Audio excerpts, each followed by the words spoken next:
All right, so very happy to have Visu Makam here, who's going to tell us about power series, general symbolic behavior. So this is an extension of the project that we just heard about before the break, and I will talk about some of the more algebraic and structural aspects that you run into trouble when you try to extend this result. So in Klimt's talk, if I had to sum it up in one sentence, it would say that you can't lift lower bounds for matrix rank to lower bounds for tensor rank or warring rank by using linear maps. Okay? This is a reasonable summary of what Klimt was trying to tell us. So in this sense, tensor rank is a harder problem than matrix rank, and I don't want to say this in a formal complexity theory notion, just that it's a harder problem. You have to do something non-trivial to get low bounds for tensor rank. Okay? Here's a question that I'm going to ask is, suppose somebody told you how to get low bounds for 3 tensors. Can you then use it to get low bounds for 4 tensors? Okay? There is some way of saying, well, are 3 tensors necessarily harder, easier, or just as hard as 4 tensors? Okay? And somehow the final answer, which is maybe a tad disappointing, is that you will not get any progress for 4 tensors, even if you knew the best possible lower bounds for 3 tensors. Okay? And by any progress, I am maybe jumping into the dark side or the right side, depending upon who you are, and ignoring a constant. Okay? So I'm just going to give you a flavor of the numbers without throwing the general numbers at you. So there's some obvious lower bounds that you have, and the obvious lower bounds for 3 tensors. So when I say 3 tensors, I mean Cn, tensor Cn, tensor Cn. So the dimension of each side will be n. There's an obvious lower bound of n. Okay, you can think about how you want to prove this. It's pretty easy. And for 4 tensors, there's an obvious lower bound of n squared. For 5 tensors also, the only lower bound that's kind of obvious is only n squared. Okay? And by reduction to matrix rank, you can essentially only prove such lower bounds, maybe with a bit of a constant involved. Okay? So the barriers only allow for maybe slightly big constants, but in fact, we really don't even know how to make that constant better than 2. Okay? And if I have to say precisely for, let's say, border rank, I don't even know how to make this n squared, this guy, n squared plus 1. This is how bad we are. Okay? Now suppose I allowed you the reduction to 3 tensors via linear maps. Well, of course you can prove the best lower bounds that are possible for 3 tensors. But for 4 tensors, you can't do anything better than n squared. And this is surprising to me. Okay? But when you go to 5 tensors, you get something slightly better than n squared, but still not as good as the best possible lower bounds. So with this, let me tell you what this talk is going to be about. I'm not going to explain a lot about how the numbers exactly work out. So the proof of the barriers result that we kind of saw last talk, some parts of it, is there are 2 parts to it. One is what I call structural and algebraic, and the other part is what I call combinatorial. Okay? So there are many interesting problems on the combinatorial side. And when I say combinatorial, I mean this whole notion of taking these homogeneous multilinear rank and so on, and you have to run the numbers, you have to be smart about how to pick the monomial basis, and there's many interesting things there. But I'm going to focus on the algebraic and structural part, because without this, the combinatorial part doesn't mean much. Okay. And somehow this part is not so difficult in the case of matrices, but it gets harder in the more general situation. This you're talking about the second part of Klimt's talk? First part, where he took the rank of all. Yeah, I will just get it. Yeah. Okay, so let me put the setup. And the setup is you have a polynomial map from some vector space into matrices, and this vector space you should think of as the vector space that parameterizes the simples. Okay? Given such a polynomial map, you can think of it as an n by n matrix whose entries are polynomials. Yeah. Well, I already told you it's a parameterization. And the hypothesis is that whatever simple guy you have, its image is low rank. Right? So let's just give that a number small r. And the conclusion is somehow that you can write it in the symbolic fashion. So here the Z1 to Zm you think of as variables. So you're upgrading this generic behavior, or in this case, I'm not even saying the word generic. You're upgrading the behavior at every point to a symbolic level, but in doing so, you have to go to the power series. So you can write it as a sum of R rank 1 tensors, but these rank 1 tensors are defined over the power series around some point. Okay, and this is the part where Klim said you can do it over the rational functions, and then he said you can somehow forget about the denominators, and we all seem to agree. Yeah, the workaround for that is I will tell you in a minute. Okay, and you will end up with power series. Okay, you can't just throw away denominators. Okay, so the strategy of the proof comes in 2 steps. The first is you have this generic behavior, which is part of your hypothesis, is that every point goes into a low rank matrix, and you use that to upgrade it to symbolic behavior, by which you say, well, the symbolic guy, where you plug in variables for these entries, its rank is going to be smaller than R over the function field. Okay, and this is a simple argument using the fact that rank is captured by minors. Suppose this guy's rank was greater than R, then there's some R plus 1 by R plus 1 minor that doesn't vanish. So you evaluate this, you get some non-zero polynomial, find some value at which it's non-zero, plug that value back in, and that guy would be greater than R. Yeah, so we get this kind of symbolic decomposition, and now you're over this function field, which is troublesome because what do we do with denominators? And the point is you can kind of clear denominators. You can get them all under the same denominator.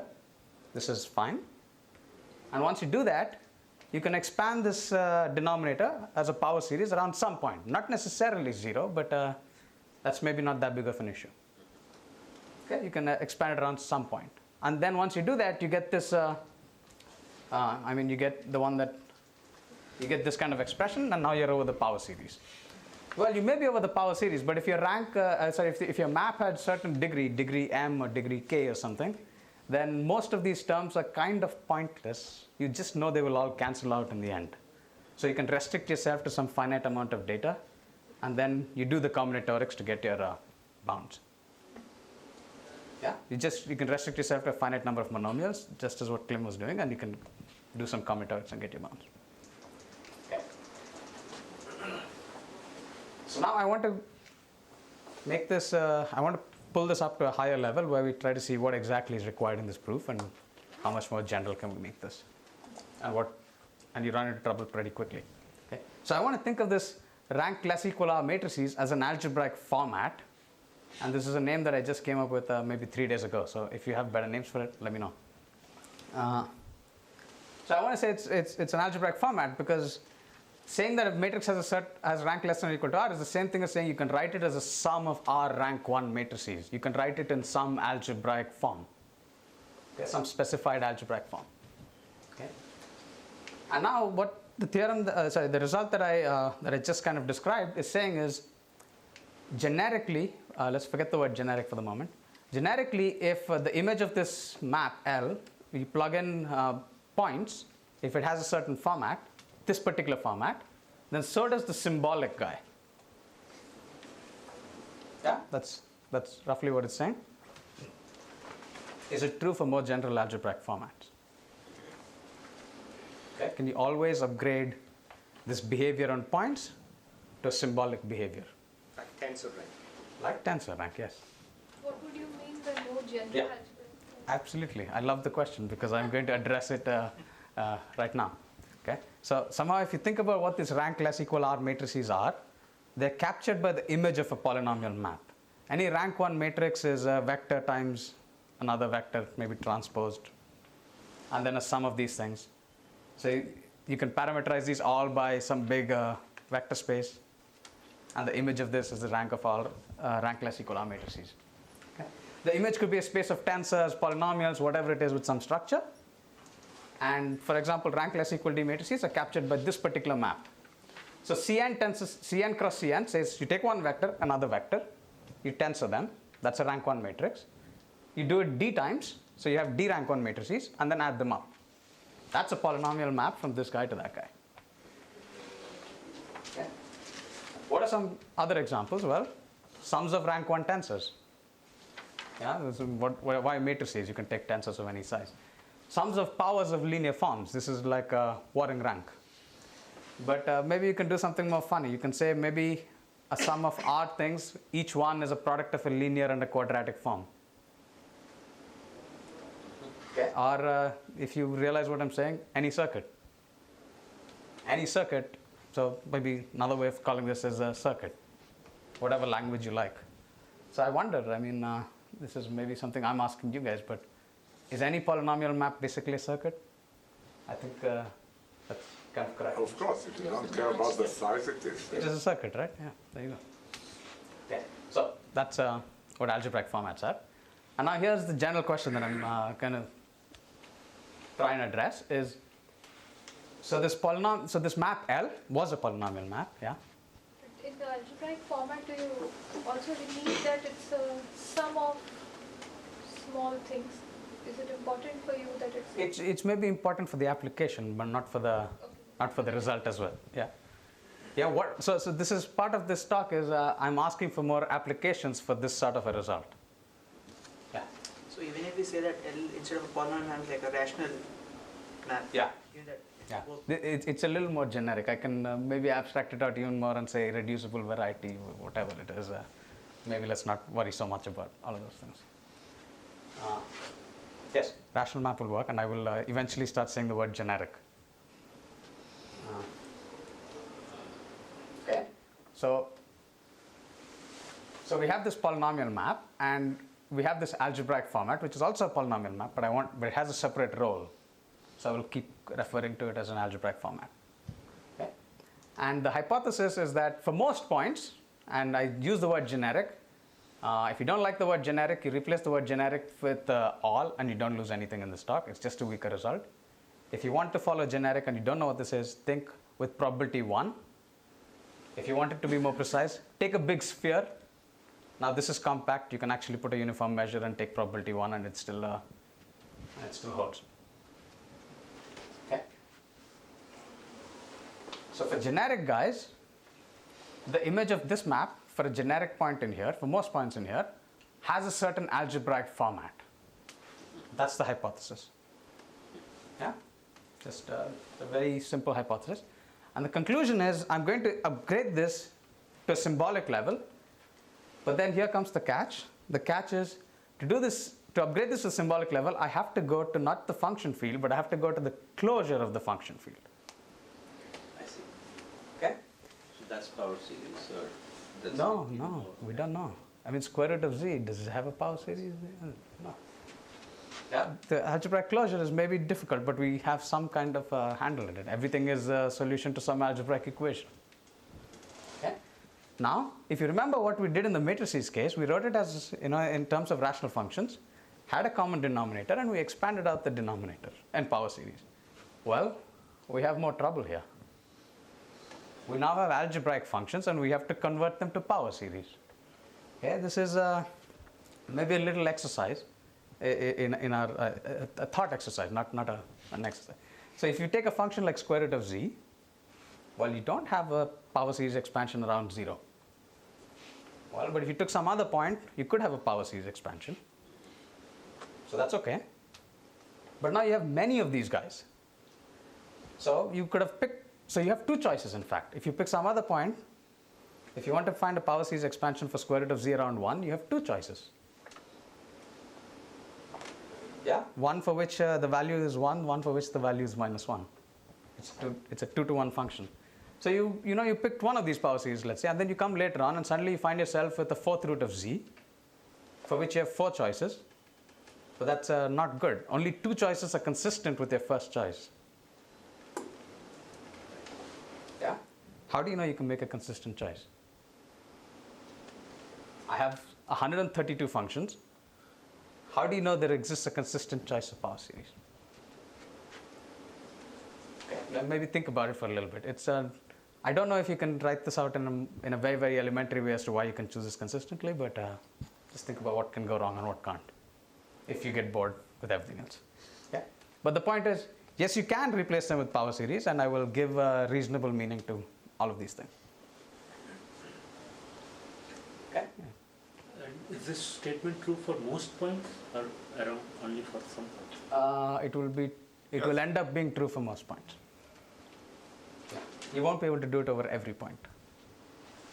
This is already the rational functions already tells you why you can't do it for every point. But yeah, for most points it will work.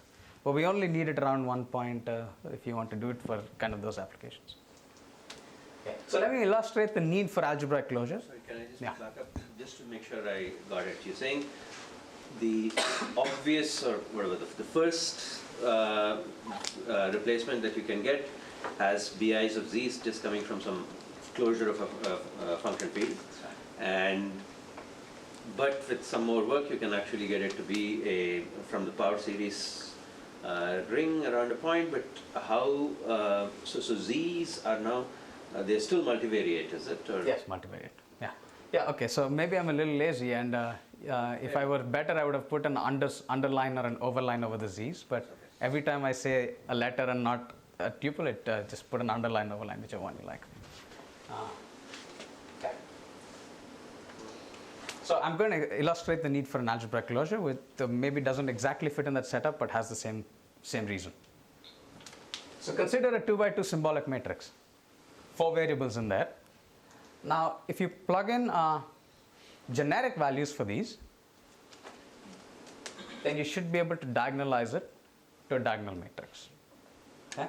So for most matrices, the 2 eigenvalues are going to be distinct, so you will be able to diagonalize it. Okay?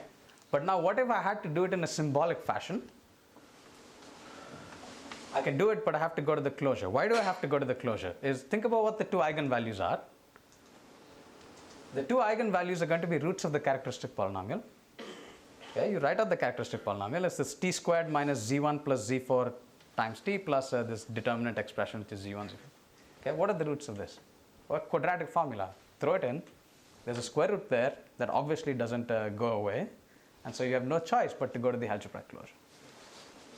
Yeah, this is the phenomenon that, and this is more or less the same reason, but you have to give a proof.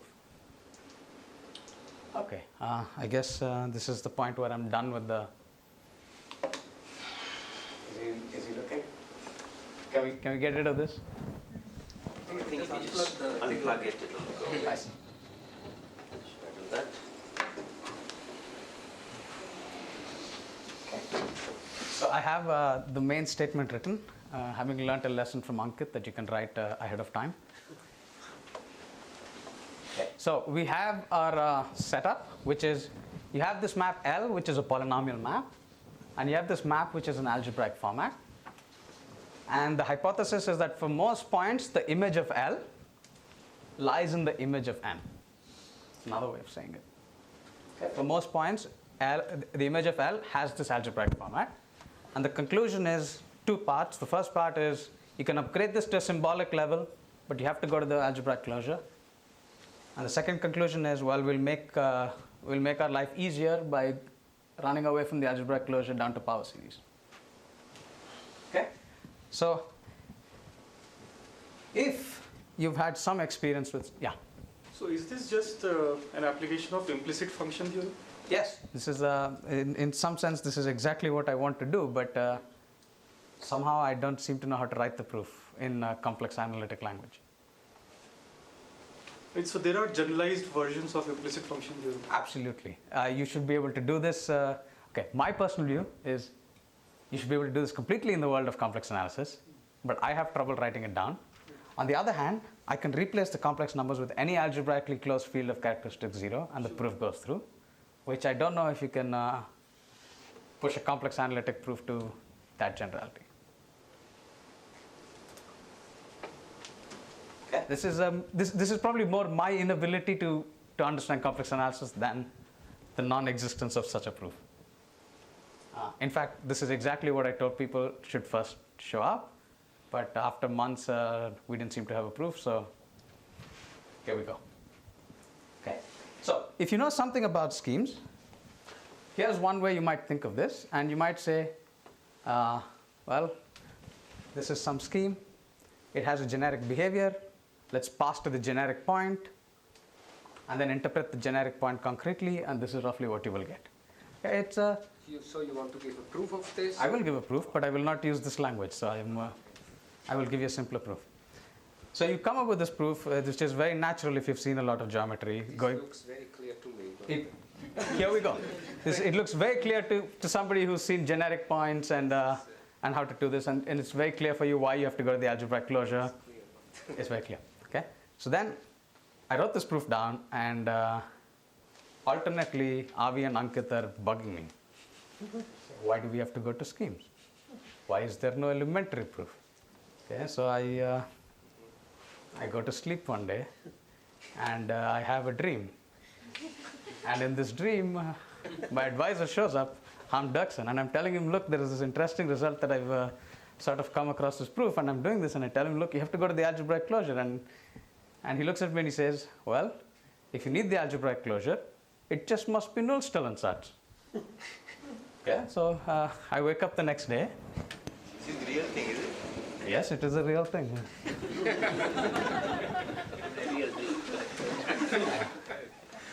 And here is a proof that is based simply on the Nullstellensatz. Okay. So first let me start with this. What does it mean to say there exists, okay, so this last line here, what does it mean to say there exists B1 to Bk such that L of some point is M of this B1 to Bk? What does this mean? So first let me construct this out a bit. L is a function, is a polynomial map from Cm to Cn, so it has n coordinates. So I'll write those coordinates as L1 to Ln. M similarly has n coordinates. I will write it as M1 to Mn. And I will pick variables T1 to Tr, R being this R. Okay. And what is it saying? This is saying for each I, Li of A is Mi of B. Okay. So I will write it again. It means M1 of T minus L1 of A equal to 0, all the way up to Mn of T minus Ln of A equal to 0. This system of equations has a solution. That's what it means to say there exists some point for which you have this. Sorry, what's the quantification on A here? Let's say A is fixed for the moment. Yeah. So A is not really playing the role at the moment. Just what does this statement mean? This statement means that you have some kind of system of equations which has a solution.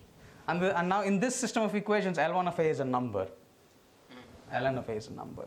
And these are polynomials with complex coefficients with variables in T1 to Tr. Okay. So now what does the statement for generic these guys? For generic A, there exists this. Means for generic A, this has a solution. Okay, so for generic A, the system of equations has a solution, and you want to upgrade this to the symbolic level. Okay, so in the symbolic level, I replace the A with a Z, and I write the same equations out, and I want a solution, but for some reason I want to go to the algebraic closure. Yeah, so why do I want to go to the algebraic closure? Nullstellensatz. Okay, so I assume the contradiction. So if it doesn't have a solution, then I can write a linear combination using polynomials in this polynomial ring with coefficients in K, so that sum is equal to 1. See, the Nullstellensatz is a very deep result, and maybe not everybody who knows it also understands how serious it is. It contains a lot of things. Okay, so we have this. And now what do I want to do? I want to take this contradiction and push it back down to the level where I forget about the z's and put numbers for the z's. Okay? But here comes the problem. These PIs are polynomials with coefficients in this algebraic closure. If I could evaluate them at some point, then I just evaluate the whole thing at A and I get a linear combination that's equal to 1. Correct? But how do I evaluate these guys? This is a problem. And it's kind of the same problem. How do I evaluate them in a consistent way? You will have a square root of z, a fourth root of z. You don't want to put different values. You want to make sure there's a consistent way of evaluating them. Okay? So let me leave this here. So let me look at what something pi inside here looks like. So each such guy looks like a sum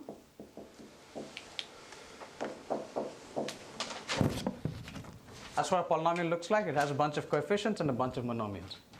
And these guys themselves are inside this algebraic closure of the function field. Okay? So if I want to make sense of evaluating pi, I simply have to make sense of evaluating pi's, all of them. Well, where do they all live? Somehow, if you think about it, you want something like a homomorphism, which is what consistency means, from this guy back to the complex numbers. That's what an evaluation is. You have things inside this algebraic closure, this function field, and you want to make sense of what evaluating at a point is. That means you should be able to give some way of assigning a number to each one of these guys. But of course you have to go to a subring, otherwise you can't do it. I am glad Peter is telling but talk for me ahead of what's going to come. Yeah, but here's the problem, right? You have no maps between these fields. The only maps between fields are injections, and this guy's a bigger field than that. Well, but you think about it and you say, well, you don't actually need all of them. You only need these guys. And where do these guys live? They live inside some subring. Well, what is the subring? Let's just take all the ones that you want. Okay? And when I put this, I mean all i's, all e's, all of them. Okay? And so you want like this. But maybe we want something more specific. We want a map like this that sends zi to ai. Yeah, because if it sends zi to something else, it might mess up these guys. Okay, so let me see where I am. Okay, what can I erase? I can't erase anything.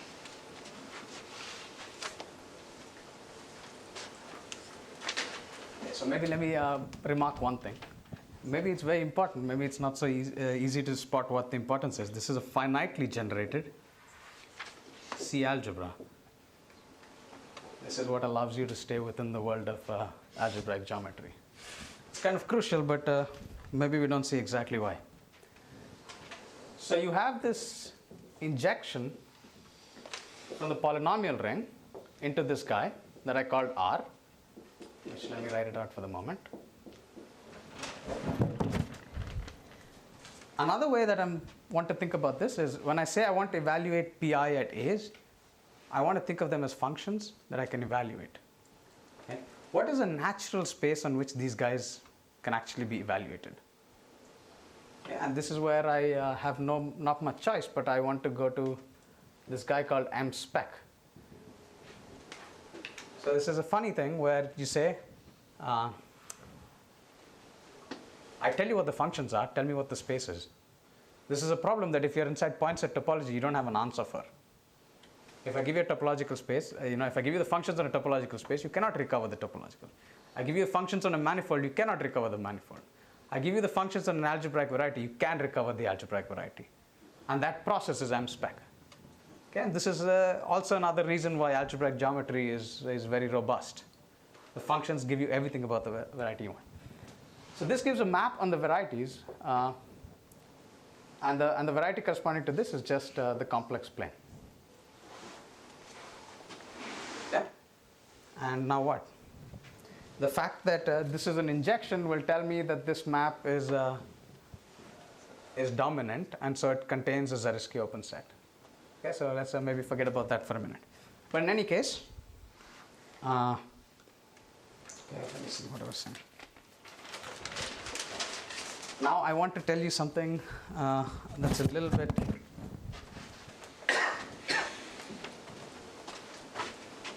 maybe I erase this. I want to tell you something that's a little bit of a digression, but I think something that we should know. What do I mean by M-spec? Okay, so in this case, I will pick some easy guy and I will try to tell you what M-spec means in my language. And I've already told you that the M-spec is C to the M. And there's a simple thing, right? Maybe if you've seen it before, a point here. So M-spec is a set of maximal ideals. Yeah. And the maximal ideal that you go to is something that looks like this. But there's actually a third thing in here which makes this very precise and more robust and easier to understand. Is both of these guys are the same thing as homomorphisms from this ring down to the complex numbers. Okay. And what is the homomorphism that corresponds to this? Is you have a map phi A that sends Zi to Ai. And what is this way? This guy here is kernel of this homomorphism. Yeah, this is so far so good. Now, I want you to pick a point in the image of this. So, let me say A is in the image of M-spec. What does this mean? This means okay, so this point in M-spec, I want to interpret this as this homomorphism. Okay, what does it mean that it's in the image? It means there is some map from R to C. This is a point upstairs that maps to this guy. But what does maps to this guy mean? It means when you pull back along this injection, you should get phi of A, phi sub A. Okay? So if you do this, well, but what is this mapping? This map here sends Zi to Ai. So you have a homomorphism from R to C that extends the map Zi going to Ai. Okay? Now maybe I'll stop here and say that makes precise what I can do from Pi to get to numbers Ci, which is going to be, what do I want to call this? I want to just call this phi A of Pi. Just apply the ring homomorphism, and you're good because, and the reason you wanted to extend Zi to Ai is because that will force Li of Z to go to Li of A. Okay. So that's the proof of having to go to algebraic closure. Is it clear so far? Okay. So another thing that I see is as the days pass by, people seem to get bolder and bolder as to what words they can throw out. And I have to get a little more bolder to push this down to power series. So somehow I claim this part is done. Okay? And I will try to explain a bit about how to get to power series from this. And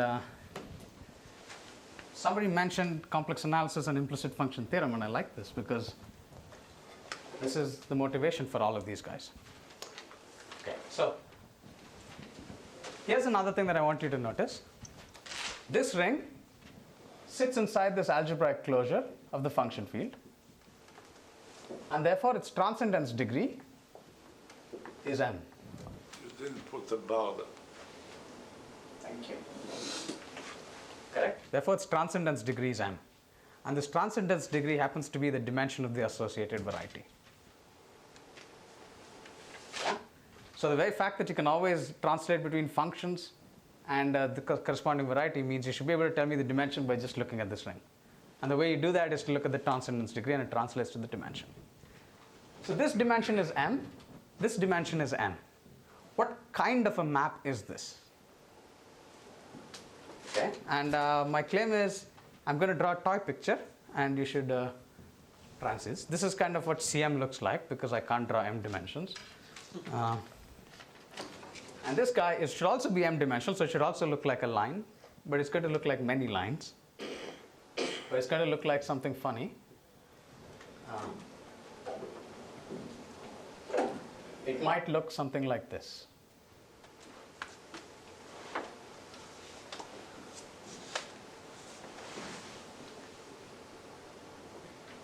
Okay. And what do I mean by this picture? This map should just be projection down. Okay. I claim you've all seen maps like this. If you forget about these Okay, so these are holes. That means it doesn't actually come down to anything. There's some points missing in the image. That's possible. Most points seem to have roughly the same number of pre-images. These are maps that you might have seen before. Let me give you an example of such a map. An example of such a map is you take the circle to the circle, and you take z going to z to the n. Okay? So this is a map where kind of the circle wraps around itself n times. And if I had to draw that kind of a toy picture for it, I would draw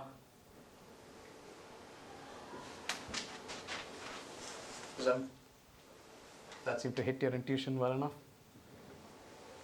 That's the thing.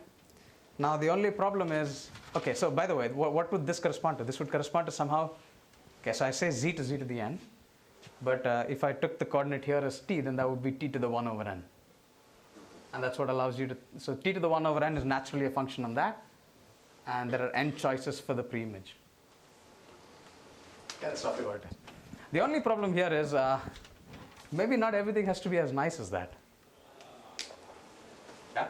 So what you might happen is you might have some crashing of points. You might have some points that are not really there.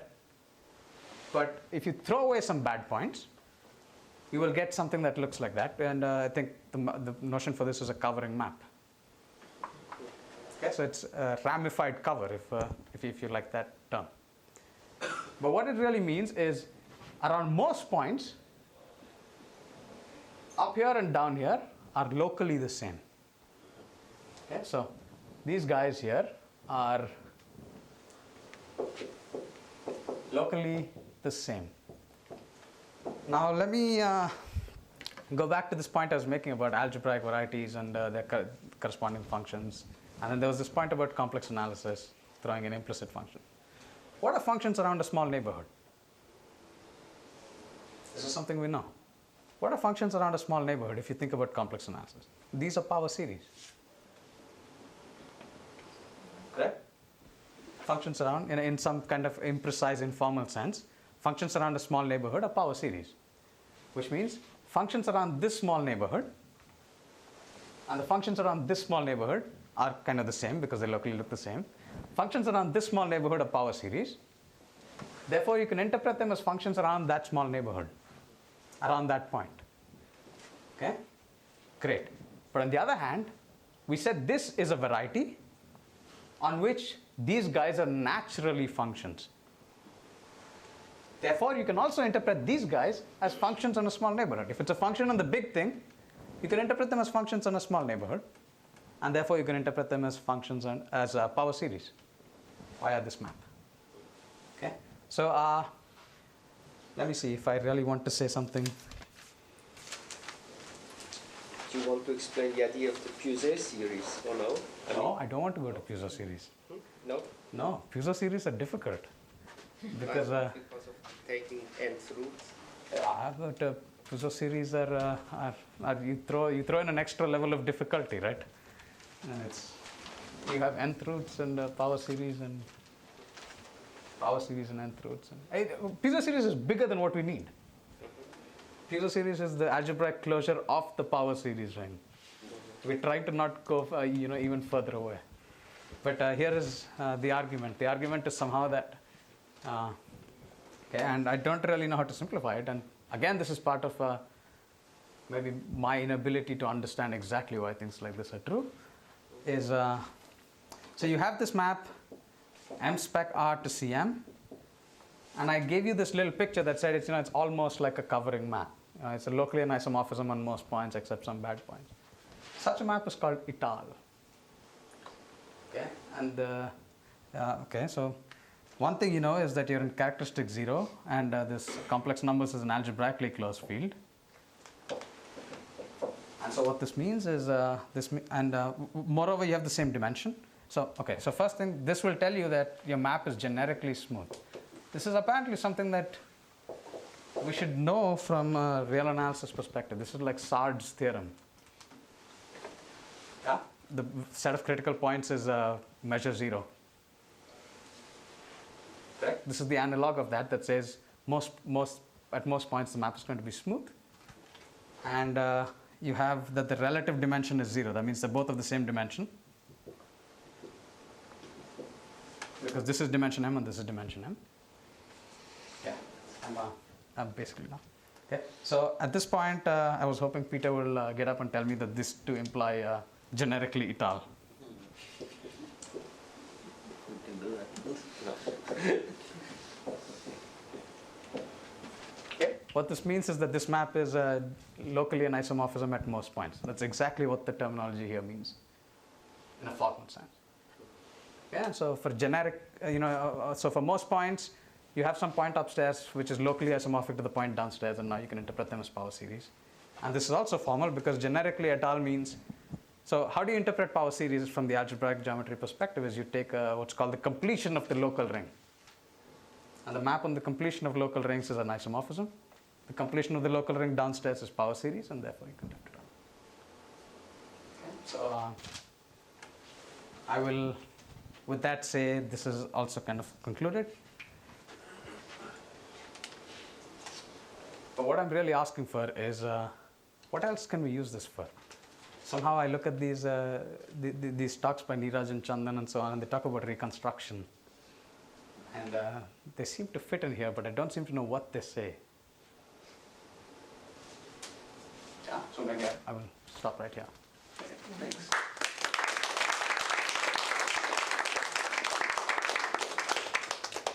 Questions?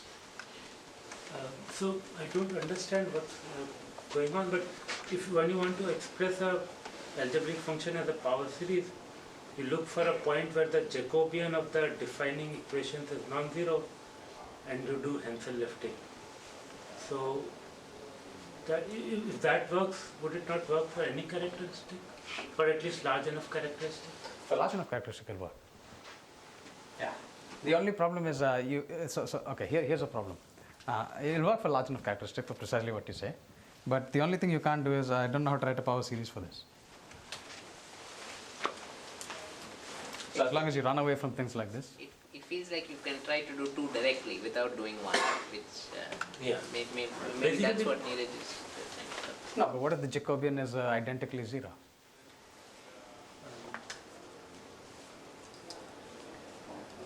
It won't happen. I mean, if you look at the appropriate. If you're large enough characteristic, I agree it will happen. Yeah, that's right. If you're large enough characteristic, you can do this. So sorry, 0 is included in the large enough characteristic, or you're not? Yeah. 0 is considered infinity in terms of large enough. Yeah. So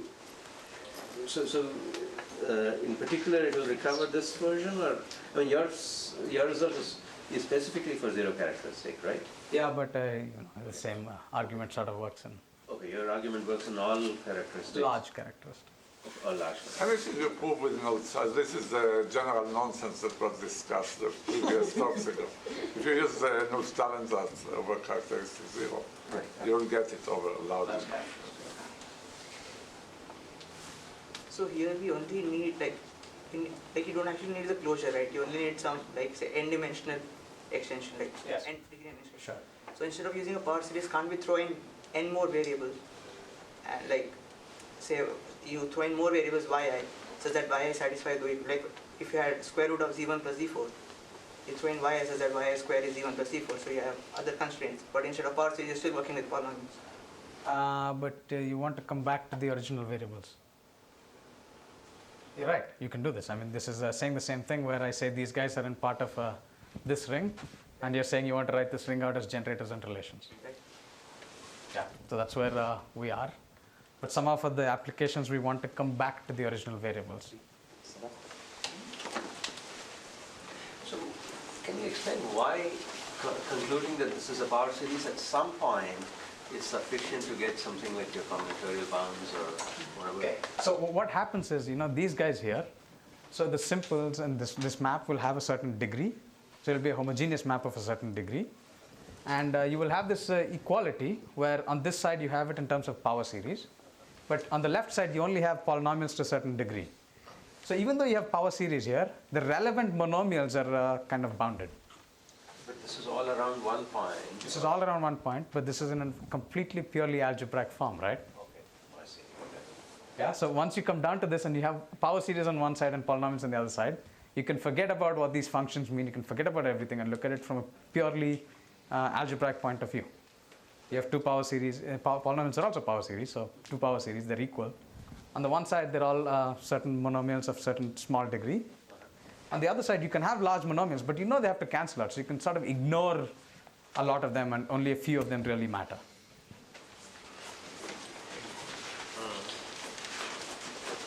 So quick question. So at the beginning you said, like, if you have an optimal 3-order tensor, lower bound implies nothing before. I feel like I missed how to conclude that from what you just said. Well, you have to do this with what Klim was saying.